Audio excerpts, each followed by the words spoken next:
Assalamualaikum warahmatullahi wabarakatuh. Hai adik-adik, apa kabar semuanya? Semoga selalu dalam keadaan sehat walafiat ya. Nah, kali ini berjumpa lagi sama kakak.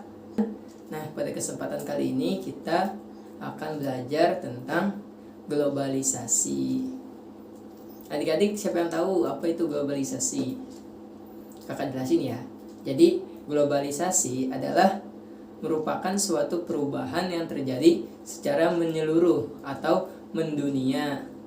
Contohnya itu seperti kita dapat berkomunikasi dengan teman, saudara, kerabat, dan lainnya yang berada di tempat yang jauh, bahkan beda negara, kita pun masih bisa berkomunikasi dengan mudah. Nah, itu salah satu contoh dari globalisasi. Nah, selanjutnya globalisasi itu mempengaruhi beberapa sektor ataupun beberapa komponen penting. Nah, diantaranya itu ada globalisasi mempengaruhi masyarakat. Nah, ada beberapa hal nih adik-adik. Yang pertama itu ada makanan. Dimana di era globalisasi ini adanya makanan instan ataupun makanan cepat saji. Seperti yang kita tahu, seperti ada KFC dan lain-lainnya, itu termasuk globalisasi. Nah, kemudian selanjutnya yang kedua itu ada pakaian. Masyarakat yang negaranya itu berkembang kebanyakan meniru kepada negara yang maju, sehingga industri pakaiannya semakin meningkat. Yang ketiga itu ada perilaku, dimana kurangnya sifat gotong royong. Nah, di era globalisasi ini orang-orang lebih mengutamakan kepentingan dirinya sendiri. Nah, yang keempat itu ada gaya hidup. Apa sih gaya hidup? Nah, di sini itu pola hidup masyarakat. Nah, di era zaman globalisasi ini, masyarakat itu berlomba-lomba. Mereka itu berlomba-lomba untuk memiliki suatu barang yang paling terbaru. Nah, itu semua dilakukan demi gengsi dirinya sendiri.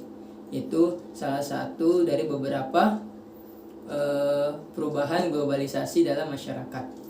Nah, dalam globalisasi ini tidak semuanya itu memberikan efek ataupun dampak baik, dampak negatif yang juga diberikan. Nah, contohnya itu yang pertama, seseorang akan menjadi sosok yang individual, seperti yang tadi telah kakak jelaskan di awal. Nah, kemudian yang kedua itu masuknya budaya negara lain, budaya dari luar yang tidak sesuai dengan kebudayaan di negara kita, yaitu Indonesia. Terus yang selanjutnya itu ada menjadi sosok konsumtif. Apa konsumtif itu? Jadi masyarakat, orang-orang itu jadi lebih boros. Mereka itu membeli barang apapun itu tanpa kebutuhan yang jelas ataupun tanpa ada fungsinya. Nah, yang selanjutnya itu ada menurunnya jiwa religius. Apa sih kak jiwa religius itu? Jiwa religius itu kepada keagamaan. Nah, sesuatu orang akan lemah melaksanakan kewajiban agamanya dikarenakan sibuk dengan kesibukannya. Nah, itu dari beberapa contoh dampak negatif dari globalisasi. Nah, terus gimana sih kak sikap kita menghadapi globalisasi? Nah, dari yang buku kakak dapat, yang pertama itu di lingkungan sekolah. Sekolah itu perlu menekankan pada pelajaran budi pekerti dan pengetahuan globalisasi. Nah, di sekolah ini diharapkan mampu menghindarkan siswa dari perilaku-perilaku negatif dari globalisasi seperti tawuran dan sebagainya. Yang kedua itu ada lingkungan keluarga. Ya, ini orang tua menerapkan aturan yang tegas, harus ditaati oleh anak, tapi tidak mengurangi rasa sayang mereka, rasa perhatian mereka terhadap anak. Orang tua juga harus memberikan contoh teladan yang baik bagi anak-anak mereka. Nah, yang selanjutnya itu ada lingkungan masyarakat dan keagamaan.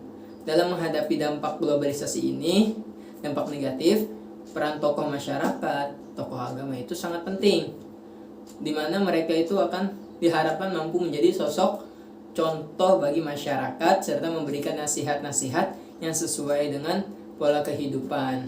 Yang terakhir itu ada lingkungan negara. Setiap negara memiliki pemerintahan yang diantara tugasnya itu menetapkan peraturan yang dibuat oleh negara itu bukan untuk dilanggar, tapi untuk ditaati oleh masyarakat. Nah, sebagai upaya mencegah dampak negatif dari globalisasi ini. Nah, adik-adik, sekian pertemuan kita pada hari ini. Semoga apa yang kakak sampaikan dapat bermanfaat. Kurang lebihnya mohon maaf. Kakak akhiri. Wassalamualaikum warahmatullahi wabarakatuh.